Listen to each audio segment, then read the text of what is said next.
O professor Ronaldo, ele tem graduação em Direito e Ciências Sociais pela USP, mestrado em Filosofia pela USP e doutorado pela USP também. Ele é procurador de Justiça do Ministério Público de São Paulo, professor da USP e da FGV. E um professor que, para nós da área da teoria do direito, tem uma grande importância, tanto pelas coleções de livros que ele editou, tanto quando ele estava na coleção da Campus Elsevier, que eu acho que muitos têm acesso, e também ao seu livro, do Xadrez à Cortesia, que muitos devem ter lido. Então, agora eu já, com atraso, passo a palavra para o professor Ronaldo. Bom, antes de mais, eu gostaria de agradecer muito o convite. Para mim é um imenso prazer estar aqui. Eu já conhecia Belém, mas certamente uma outra Belém, diferente dessa que eu já comecei a ver. Queria também, antes de começar minha fala, dar o meu depoimento de apreço e de admiração por essa organização, por essa capacidade de empreendimento intelectual que envolve muito trabalho, muita dedicação, muita generosidade no tempo, mas que gera os resultados que a gente já consegue ver aqui. Um seminário com essa duração, com quantidade de trabalho já apresentado. Então, eu gostaria de... me sentiria mal se não anotasse a minha admiração, minha até inveja de ver essa vibração de vocês para conseguirem organizar um seminário como esse. O meu tema é o tema do convencionalismo jurídico e o que eu chamo de o desafio dworkiniano ao convencionalismo jurídico. Nada mais oportuno, portanto, antes de começar a falar desse tema, do que oferecer uma definição, ainda que muito preliminar, do que seria convencionalismo e, numa acepção mais particular, o que se deveria entender por convencionalismo jurídico. Convencionalismo é uma daquelas palavras, um daqueles conceitos filosóficos extremamente disputados, extremamente polêmicos.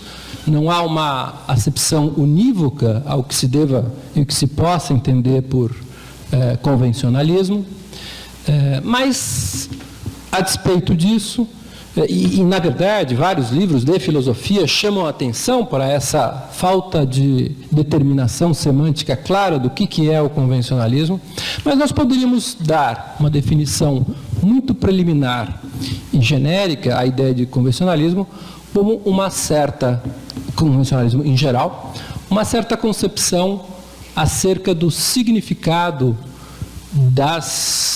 do nosso uso da linguagem e das condições de produção de sentido através do uso da linguagem. E que, fundamentalmente, estabelece que o significado da nossa linguagem, o significado das regras que regulam as nossas atividades sociais reguladas por regras, depende da existência de uma forma particular de constituição dessas regras, que é o que se chama de convenção.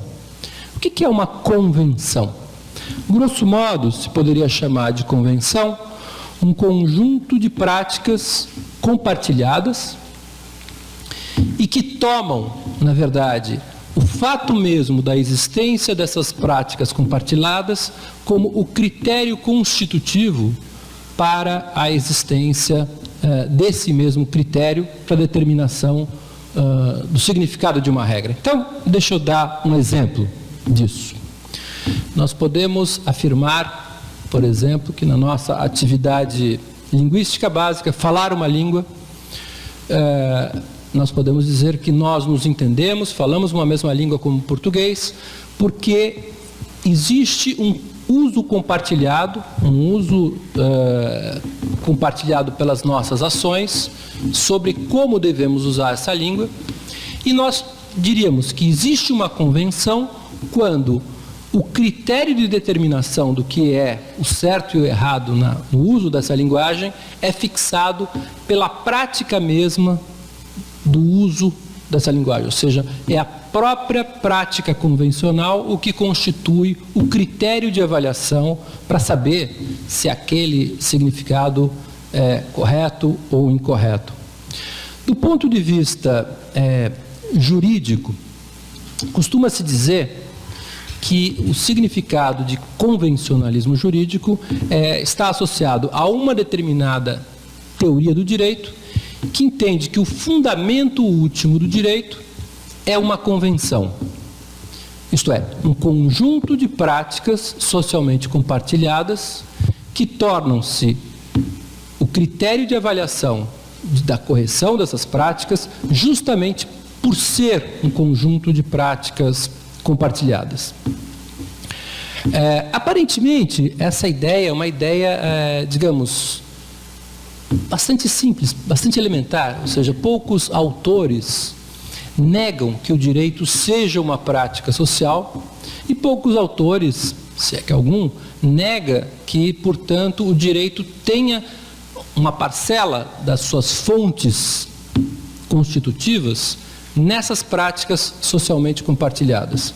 No entanto, o que caracteriza a posição do convencionalismo jurídico é mais do que simplesmente o reconhecimento de que existem práticas socialmente compartilhadas que se constituem no fundamento último do direito, mas é sim a afirmação mais ambiciosa, mais pretensiosa, filosoficamente mais forte, portanto, de que o direito tem as suas fontes fixadas exclusivamente através das suas práticas socialmente compartilhadas, ou seja, o direito tem fontes exclusivamente sociais, e, de outro lado, a maneira pela qual essas fontes sociais se transformam num critério normativo para o direito é através da constituição de uma convenção, isto é, a fixação de um tipo de comportamento que torna-se ele mesmo o critério para a determinação de qual é o fundamento do direito.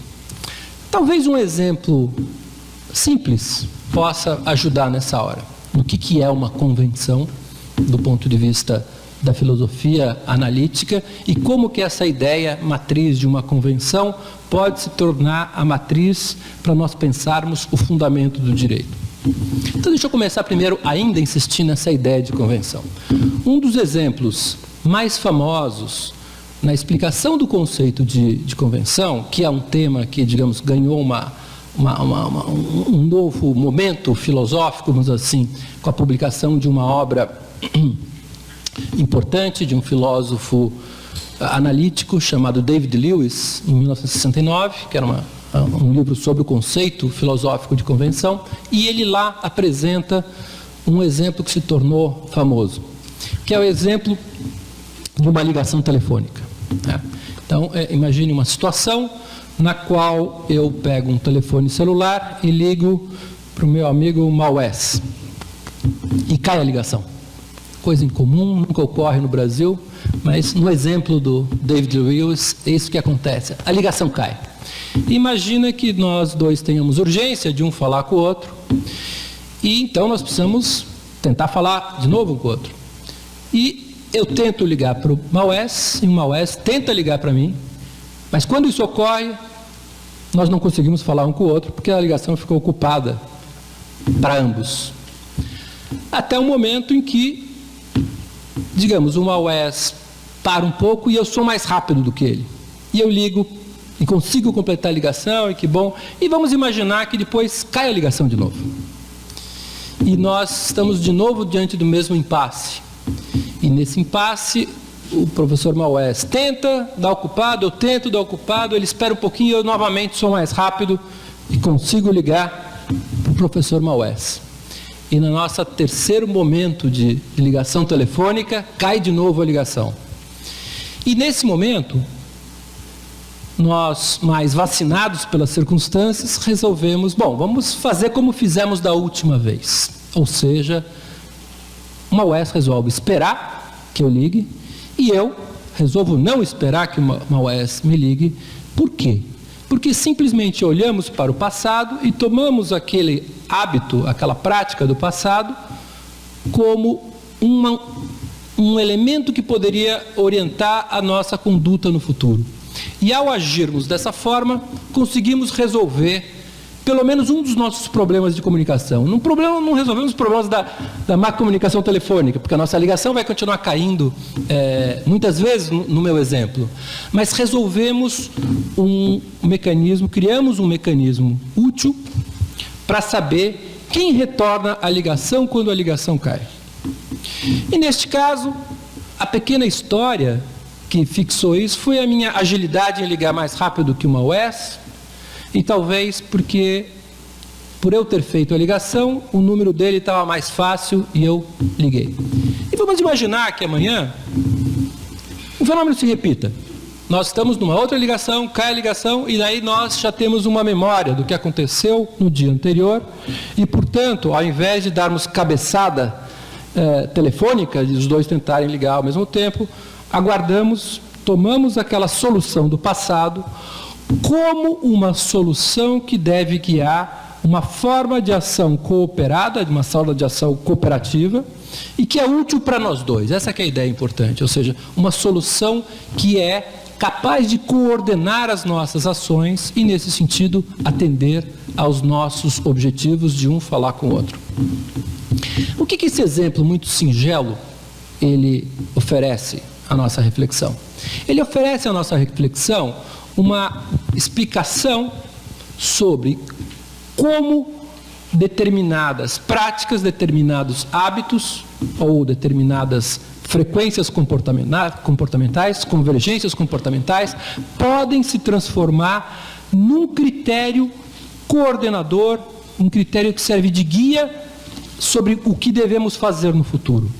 E, nesse sentido, essa solução convencional parecia resolver um problema clássico da filosofia em geral, que é como é que eu extraio, como é que eu caminho de uma prática, de alguma forma, convergente, repetitiva, para a constituição de uma regra, isto é, um critério pelo qual eu posso avaliar um determinado comportamento como estando de acordo ou em desacordo com essa regra.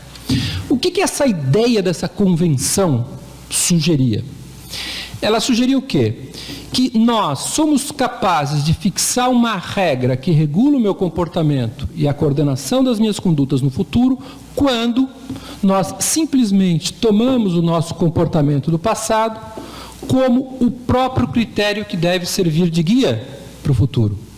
Vejam, alguém poderia dizer, mas está errado esse critério. Ele é injusto, por exemplo. Uma UES é um homem rico e eu sou uma pessoa pobre. Então, que sentido faz eu ficar pagando pelos impulsos, quando uma forma de alocação de recursos muito mais justa, muito mais de acordo com um princípio distributivo aceitável, seria de que a pessoa mais rica retorna? Sim, poderia. E, eventualmente, a história poderia ter sido outra. Eventualmente poderia mesmo, na nossa pequena história, o UES poderia ter sido mais rápido do que eu, ou logo que ele ligou, ele poderia ter dito, olha, Ronaldo, se cair de novo, eu faço questão de eu retornar a ligação. Sabendo das minhas situações de privação material, ele já poderia, desde logo, projetar esse critério como o critério que deveria ser utilizado. Mas, no meu exemplo, que é o exemplo do David Lewis, não foi isso que aconteceu. E o que é importante e saliente nesse exemplo? É o fato de que a constituição desta regra, desse mecanismo de resolução de conflitos, não dependeu da existência de nenhum critério moral, de justiça ou injustiça, nem necessariamente de eficiência ou ineficiência. Existe uma certa dimensão, um certo elemento de contingência nisso. Algumas soluções se estabilizam de um jeito, mas poderiam se estabilizar de outro. Eventualmente, por exemplo, por que na Inglaterra seguia do lado errado da mão de direção e por que nós usamos o lado certo? Estou brincando, é claro.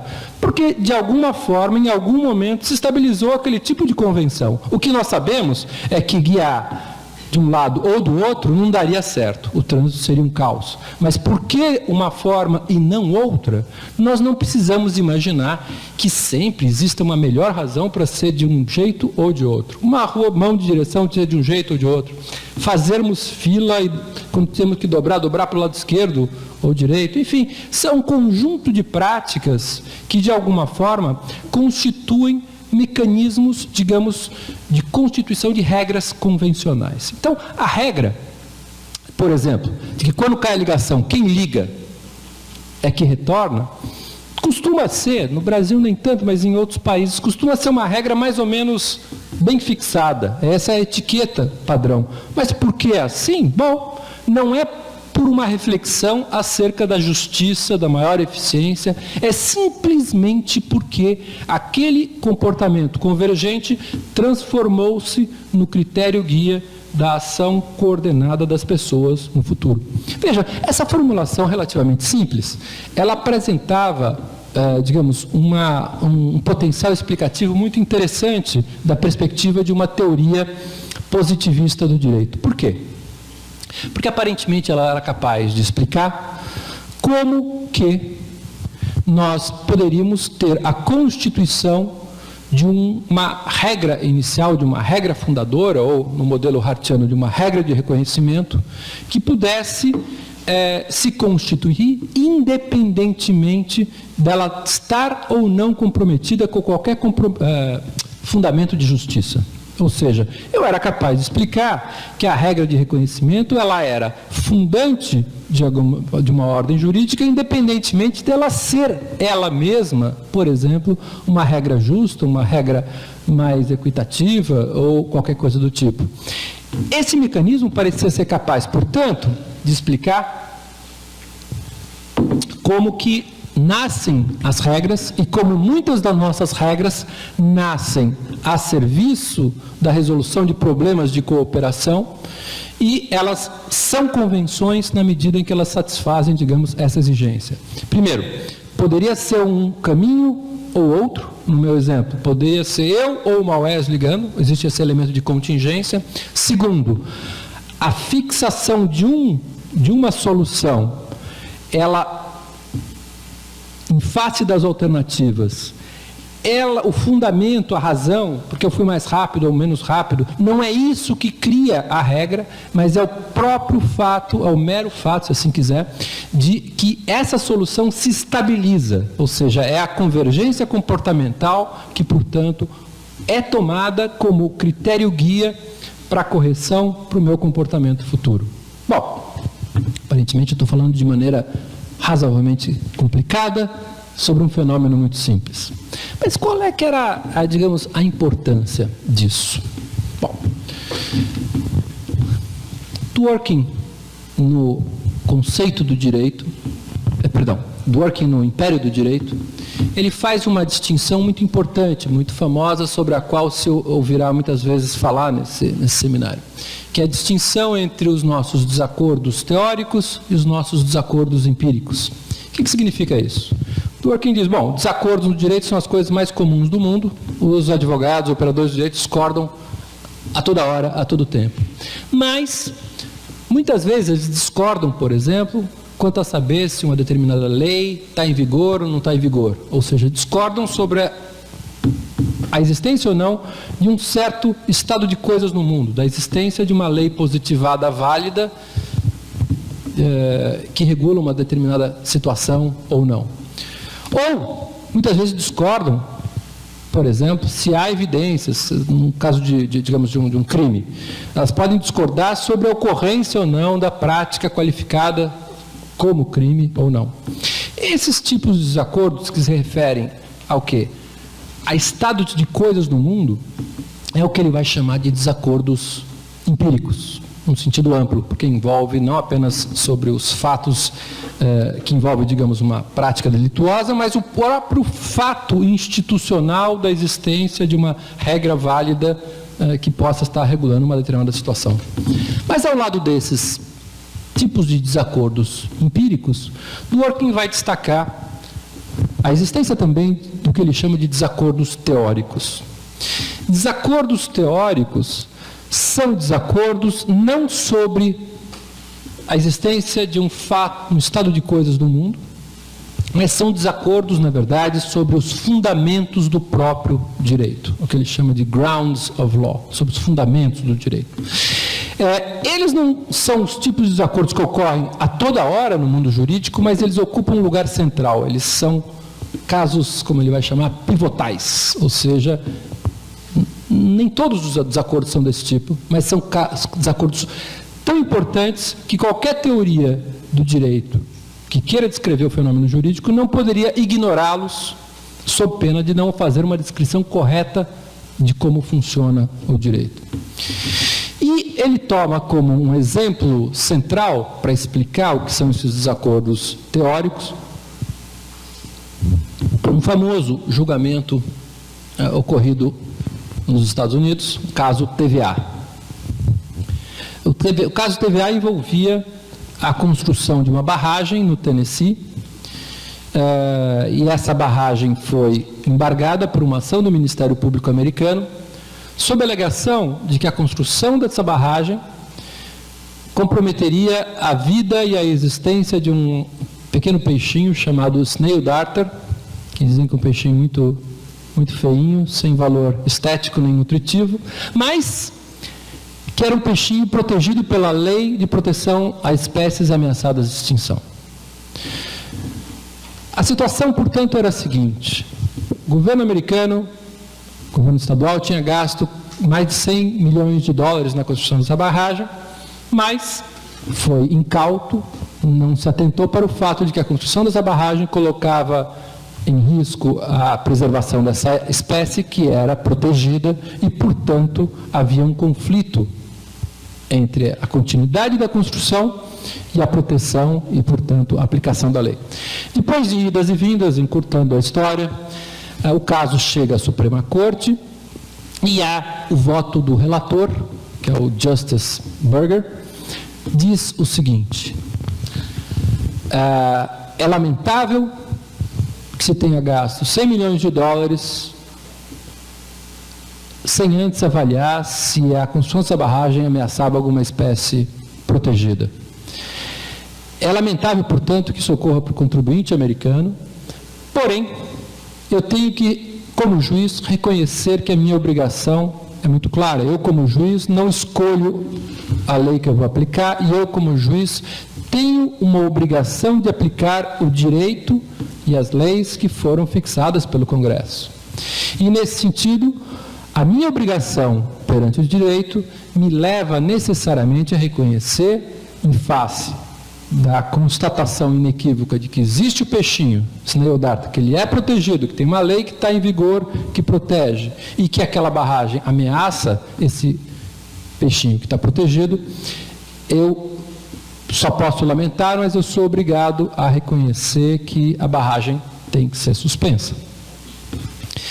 E o caso é muito interessante porque um outro juiz da Suprema Corte, o Justice Powell, ele faz um voto divergente, no qual ele reconhece exatamente as mesmas premissas do Justice Burger. Ele reconhece: é lamentável gastar 100 milhões de dólares sem antes avaliar se isso pode gerar algum tipo de dano ambiental. Existe um peixinho chamado snail darter, o peixinho está protegido pela lei, a lei é válida e eu tenho, como juiz, a obrigação de aplicar o direito e não de legislar um direito diferente daquele que já existe. Portanto, aparentemente, ele concorda com todas as premissas do Justice Burger. Contudo, ele diz: porém, a minha obrigação de aplicar o direito me leva necessariamente a reconhecer que seria desarrazoado fazer o contribuinte americano desperdiçar 100 milhões de dólares. Eu tenho que aplicar o direito envolve também reconhecer um princípio de razoabilidade e, portanto, ele não nega, ele não diz que eu não vou aplicar o direito, ele diz: eu também concordo com você, Burger, tenho que aplicar o direito, mas aplicar o direito significa uma coisa diferente. Ora, o que esse exemplo simples sugere? A divergência deles não era sobre as premissas fáticas, não era empírica, mas era antes sobre o que cada um deles reconhecia como sendo uma obrigação jurídica. E por essa mesma razão, o que cada um deles reconhecia como sendo o direito.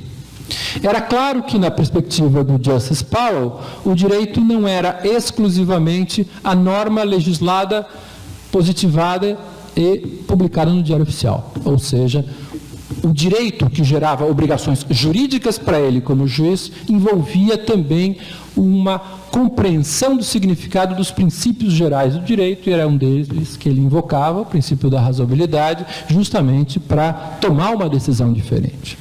Como entender isto? Bom, aqui eu volto à ideia de convenção. Uma explicação convencionalista relativamente simplificada, e esse assunto ele fica bastante complicado, eu vou dar a versão a mais simplificada disso, poderia nos levar a crer no seguinte: bom, como uma teoria convencionalista do direito responderia o que deve ser feito neste caso? Ora, dirá o Dworkin, se eu entendo que a pergunta o que é o direito, eu devo procurar fundamentos exclusivamente sociais, e se o fundamento em última instância do direito é a existência de um tipo de fato social, que é a convenção, então me cabe identificar qual é esse fato convencional e identificar se aquela norma derivada desse fato convencional, que é a regra de reconhecimento, ela impõe um dever jurídico. E se direito é exclusivamente isso, eu seria, de alguma forma, obrigado a concordar com a tese do Justice Burger, pelo menos numa acepção mais simples, ou seja, reconhecer que se o direito é aquilo que é produzido por um ordenamento jurídico que tem um fundamento de validade numa convenção social, a convenção claramente fixaria o significado da regra válida, e era isso que eu teria que fazer. Não se trataria aqui de reconhecer uma situação de ambiguidade, não havia ambiguidade, o peixinho era uma espécie ameaçada, a lei era válida e você não poderia fazer efetivamente uma barragem, um empreendimento que pudesse fazer, digamos, passar por cima do significado daquela regra válida. O Dworkin, no entanto, vai chamar a atenção para o fato de que a solução oferecida pelo Justice Powell, na verdade, colocava em questão não era exatamente qual era a convenção, mas colocava em questão o fato mesmo de se o direito deveria ser reconhecido como algo cujo fundamento deveria ser exclusivamente a convenção social que lhe servia de base. Ou seja, o que o Powell, de alguma forma, apelava, o que ele estava discordando, em última instância, com relação ao Burger, dizia respeito ao fato mesmo de que o Powell não estava aceitando essa premissa. Ou seja, não estava aceitando que a resposta que eu deveria dar à pergunta o que é direito deveria se resumir à pergunta qual é a convenção fundante das regras jurídicas que vigem num determinado domínio. Ora, isso o levava, portanto, a reconhecer o quê? A fazer uma pergunta derivada disso, que é: qual é a natureza desse desacordo? Veja, eu poderia imaginar dois juízes discordando sobre o mesmo caso desse peixinho, Snail-Darta, porque eles discordam se uma lei veio antes, se existe uma regra posterior, ou se aquele peixinho de fato não merece aquela proteção, a despeito de uma lei dizer que ele estaria protegido, não faria sentido, ou teria que exceptuar por algum motivo, etc. Mas, o que ele procura, de alguma forma, destacar? O tipo de divergência que ele identifica neste caso, e vai dizer, e é um tipo de divergência que eu identifico também em inúmeros casos distintos, era uma divergência de outro tipo. Me permitam agora usar mais duas metáforas para depois retornar a esse exemplo jurídico.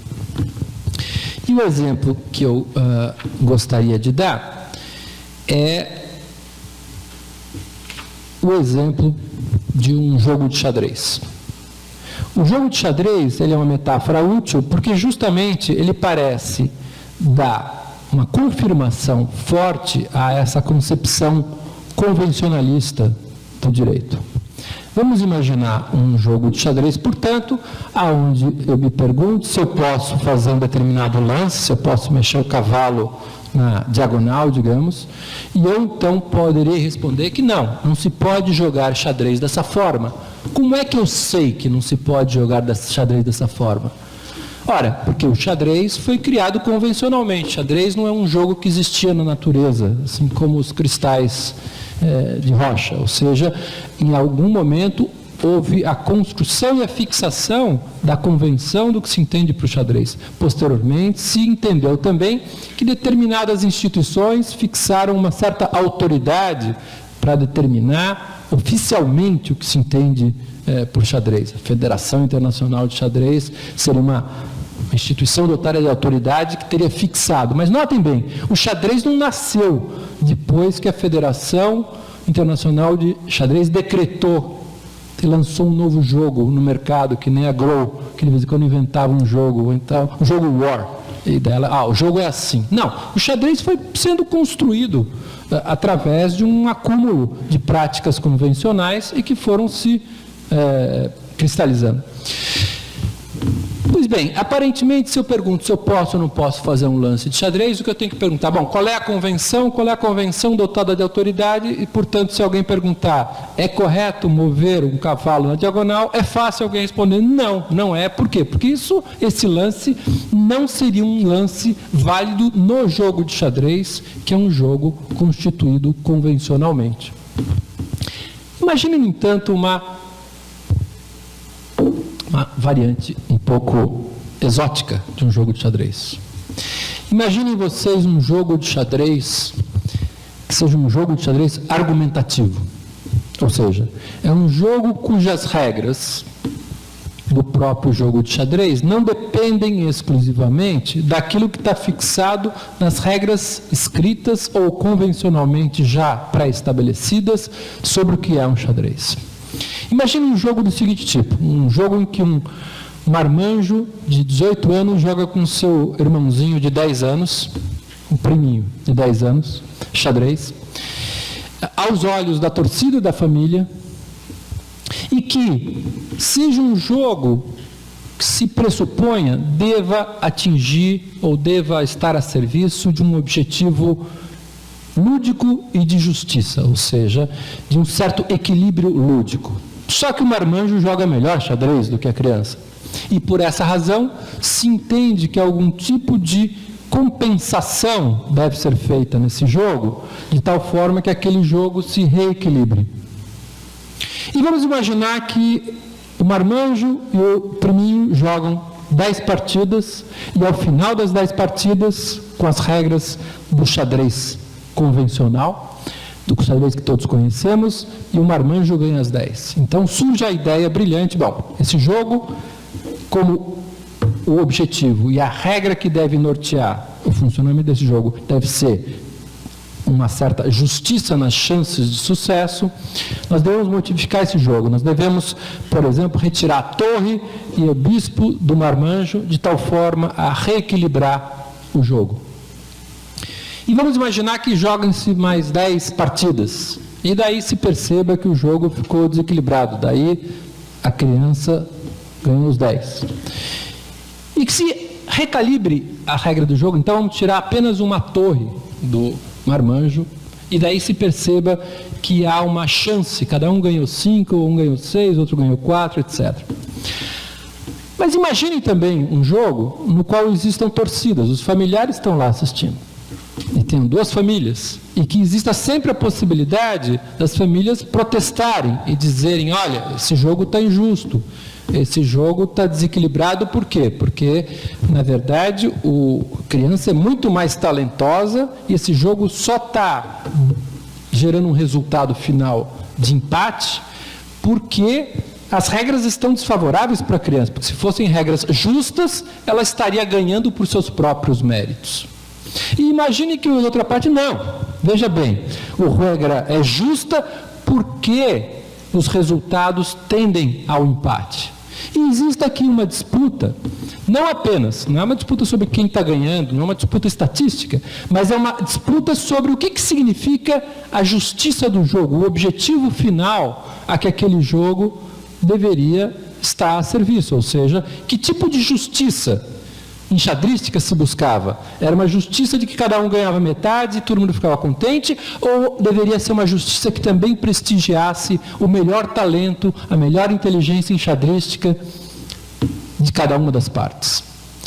Num tipo de discussão dessa forma, e vamos imaginar que esse seja o tipo de desacordo, vejam, a disputa não é apenas sobre o que está acontecendo, mas é sobre qual é a melhor maneira, a maneira adequada de conceptualizar, ou seja, de descrever qual é o objetivo de justiça e de justiça lúdica que deveria dominar nesse jogo. É claro que esse jogo também ele envolve torcidas, ele envolve possibilidade de preferências, ele envolve a possibilidade, portanto, de algum tipo de paixão afetar a dinâmica daquele jogo. Mas notem, nem por isso eu devo deixar de reconhecer que o objeto da disputa nesse jogo é um objeto, primeiro, que depende da produção dos melhores argumentos, ou seja, depende de eu ser capaz de formular um critério de por que é melhor entender que a justiça se faz, ou quando eu prestigio o talento enxadrístico, o engenho enxadrístico, ou quando eu prestigio o resultado médio do empate. Alguém poderá dizer, olha, um jogo de xadrez onde já sei de antemão cada um vai ganhar metade, isso não é mais jogo, isso não tem mais graça nenhuma, isso não faz sentido nenhum.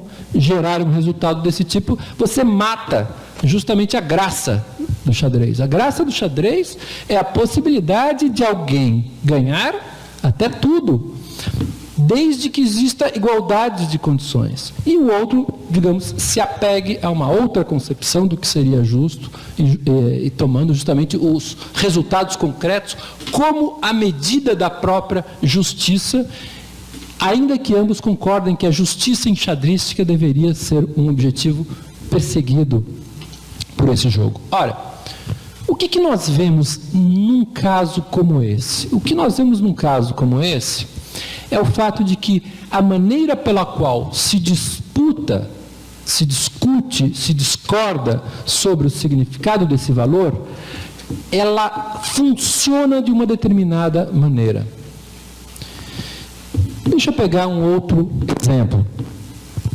E o exemplo que eu gosto de dar é o seguinte. Vamos imaginar que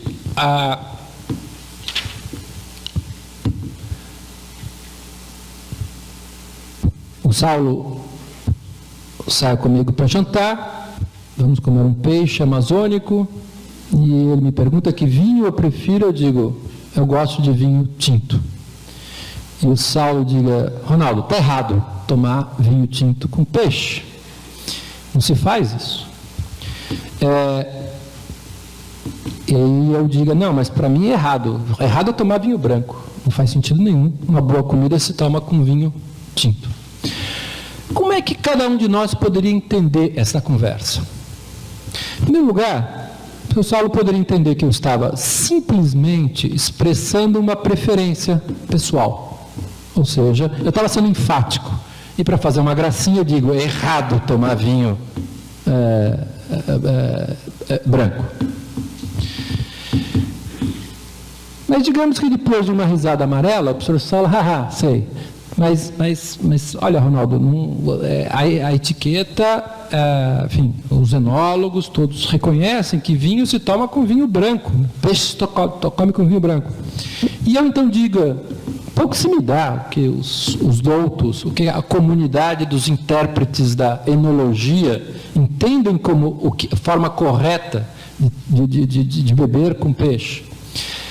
Eu entendo que é objetivamente errado tomar peixe com vinho branco. O correto é sempre vinho tinto. O vinho branco sempre estraga o peixe.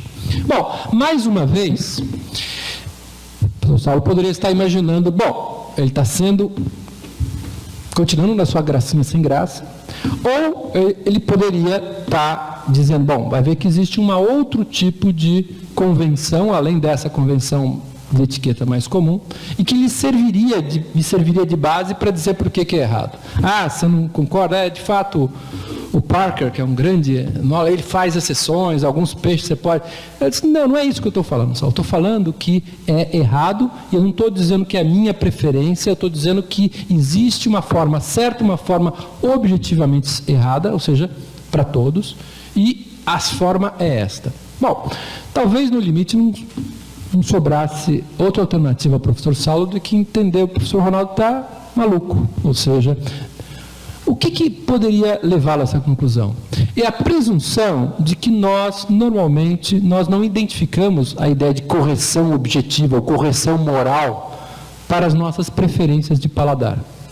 Ou seja, não faz sentido. O máximo que muitas vezes nós fazemos é dizer que existe um certo e errado em relação a uma certa convenção.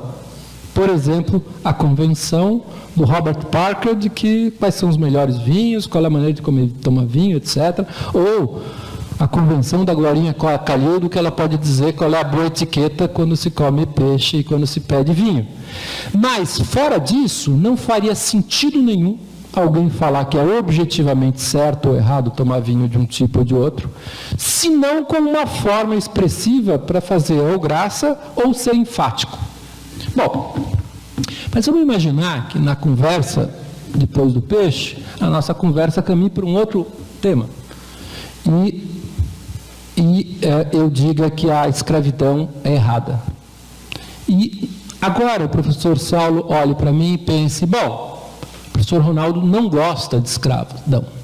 Ele acha uma coisa errada. Não é da sua preferência, não é do seu gosto. No que eu diga para ele, não, de fato não é do meu gosto, mas não é isso que eu estou dizendo. Eu estou dizendo que a escravidão é errada. No que ele então poderia fazer a mesma pergunta, mas por que ela seria errada? Por que você acha que ela é objetivamente errada?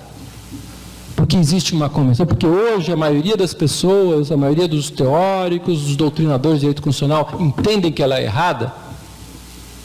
E eu poderia dizer, não é porque existe uma comunidade dos intérpretes da moralidade política que forme um certo consenso, ou tem um certo entendimento convencional de que a escravidão é errada.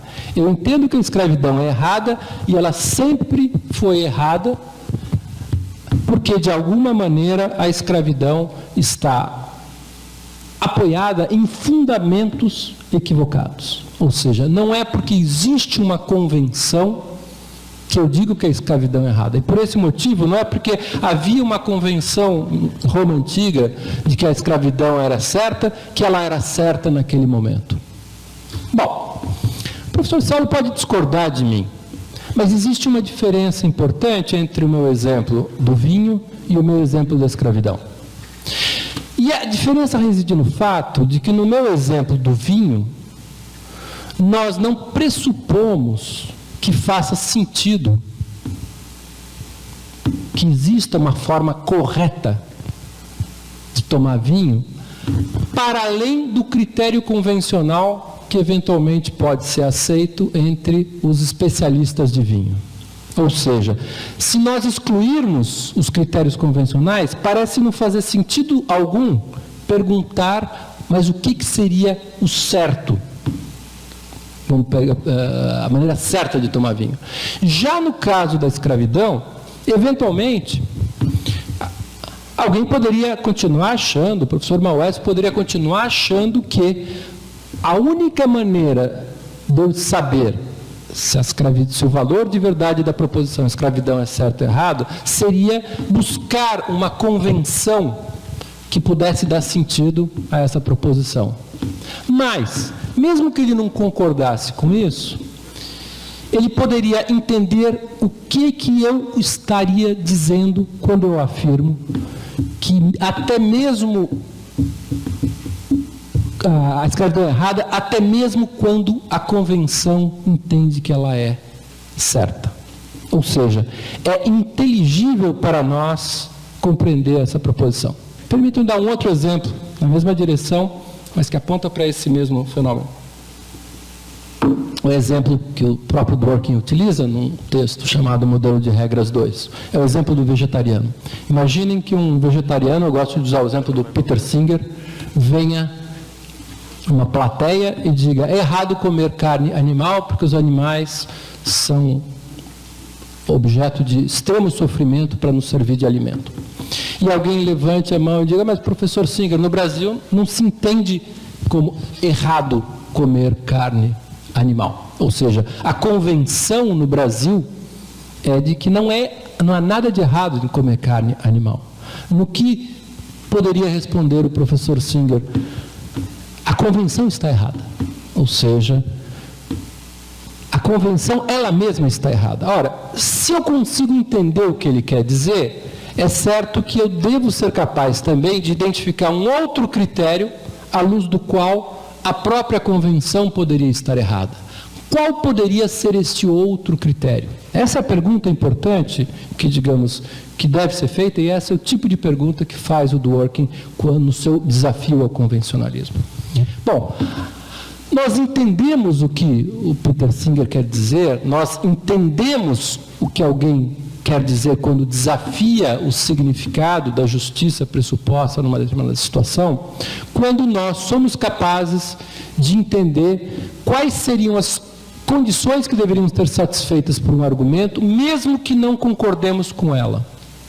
E, por exemplo, no caso do vegetarianismo, essas condições poderiam ser: bom, é errado comer carne humana, por quê? Porque a convenção que diz que é certo, ela está em desacordo, por exemplo, com um conjunto de práticas que nós compartilhamos também, que reconhecem, por exemplo, que a imposição de sofrimento gratuito aos animais é algo errado, e que, portanto, quando eu interpreto de maneira coerente esta percepção generalizada de que é errado impor sofrimento aos animais de maneira gratuita, sem uma boa justificativa, quando eu faço esse exercício interpretativo, eu posso mostrar que a convenção social de que não há nada de errado de comer carne de vaca, ela é inconsistente, incoerente com esse conjunto compartilhado de convicções. Veja, uma tal concepção de objetividade moral, do que seria certo ou por que seria errado a convenção de comer carne animal, é importante notar, ela tem a sua condição de verdade não dependente de uma convenção, mas de uma outra coisa. O que é essa outra coisa? Ora, essa outra coisa é um conjunto articulado de convicções interpretadas de uma maneira coerente. Insisto, não precisamos concordar com a tese de quem defende isso para entendermos que aí existe um outro tipo de construção de critério de objetividade sobre o que é, nesse caso, moralmente certo ou moralmente errado. Pois bem, retornando agora ao exemplo jurídico. O que o Dworkin procura mostrar é que, num caso como o TVA, o caso do Snail Darter, o que estava em questão não era apenas uma divergência sobre as convenções, mas era um desacordo sobre a plausibilidade do direito ter como fundamento exclusivamente as convenções.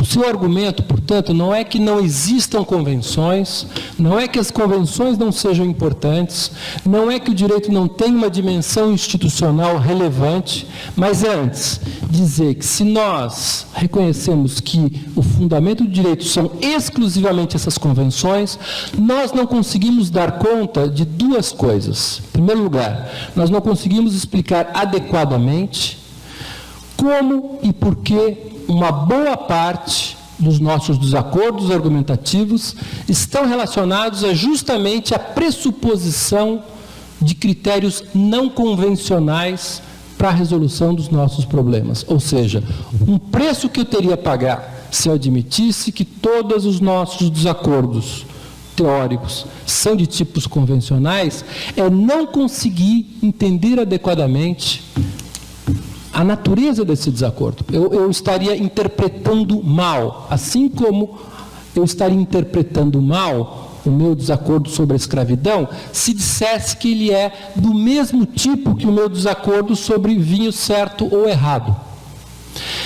É importante notar que não é que eu não possa fazer isso. Eu posso. Eu não posso dizer que no fundo, tudo não passa de um disfarce sofisticado das minhas preferências pessoais.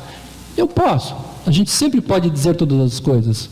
A questão, no entanto, é se eu assim compreendo, ou seja, se eu digo que o funcionamento do meu desacordo sobre a questão do vinho é do mesmo tipo que o funcionamento do meu desacordo sobre a questão da escravidão, eu estou oferecendo uma interpretação adequada de como efetivamente funciona esse desacordo? E daí a resposta dworkiniana vai ser: não, eu perco algo importante. Eu deixo de compreender que, porque o preço que eu teria que pagar é de entender que essas pessoas estão sistematicamente iludidas, estão sistematicamente falando sobre coisas que não faz sentido algum, que elas estão construindo teorias sofisticadas sobre algo que não teria base nenhuma. No fundo, discutir se a escravidão é certa ou errada, discutir se o aborto é certo ou errado, seria equivalente, grosso modo, à discussão do coelho aloprado e do chapeleiro maluco do Alice no País das Maravilhas. Ou seja, é algo que pode existir no mundo, é algo que às vezes existe no mundo. Seria como conversas de bar, onde um corintiano e um palmeirense discutem qual é o melhor time, mas que no fundo não haveria uma racionalidade, não havia a pressuposição de que houvesse um melhor time lá. Era uma mera disfarce da exposição, digamos, de preferências. Qual é o problema disso? Eu quero insistir nesse ponto. O problema não é que eu não possa dizer isso. O problema é o quanto uma explicação desse tipo é capaz de dar conta de entender o sentido do nosso uso dos argumentos jurídicos e, ao mesmo tempo, entender um outro aspecto. Então, o primeiro ponto é: esse tipo de explicação ela não é capaz de, de oferecer uma descrição adequada da fenomenologia dos nossos desacordos jurídicos concretos quando os operadores do direito divergem sobre questões concretas. Segundo ponto é que um tipo de explicação desse tipo também teria um outro tipo de debilidade, que é a incapacidade de explicar adequadamente quais são as razões que eu tenho para obedecer o direito. Se é verdade que eu posso entender que muitas das nossas práticas sociais possam ser construídas na forma de uma convenção semelhante à do telefone que cai, não é verdade, no entanto, que eu consiga dar uma explicação satisfatória de por que eu obedeço uma autoridade estatal, por que eu tenho razões para reconhecer uma obrigação, quando a razão para a minha obediência dependa exclusivamente das conveniências ou do serviço que isso pode prestar na coordenação das minhas ações sociais. Muitas das nossas ações, e o direito de maneira geral, dependem de nós reconhecermos um tipo especial de razão para obedecer, que não é apenas a vantagem da coordenação das nossas ações. E isso é assim, especialmente pelo fato de que no direito nós temos um fenômeno da autoridade, e a autoridade demanda um tipo de justificação, é uma forma peculiar de poder, cuja razão para justificá-la vai depender de alguma forma de um valor que sejamos capazes de associar a essa mesma autoridade. E o tipo de valor que está envolvido nessa prática é um tipo de valor cujo significado se constrói, em boa medida, através dessa nossa capacidade de identificarmos uma coerência desses valores com o conjunto das nossas convicções compartilhadas. Enfim, em termos muito esquemáticos, esse era, digamos, aquilo que eu costumo chamar do desafio dworkiniano, ou seja, esse foi o ponto destacado por Dworkin para mostrar os limites de uma explicação convencional. A explicação convencional, ela tem um enorme potencial explicativo. O tipo de crítica que é dirigida a essa explicação não é tanto a dizer que ela não explica nada, mas é antes que existe um déficit explicativo nessa forma digamos, de compreensão do significado do direito e do significado dos nossos desacordos teóricos, tal como eles ocorrem e tal como eles ocorrem de maneira paradigmática num caso como esse do peixinho, no caso TVA. Muito obrigado.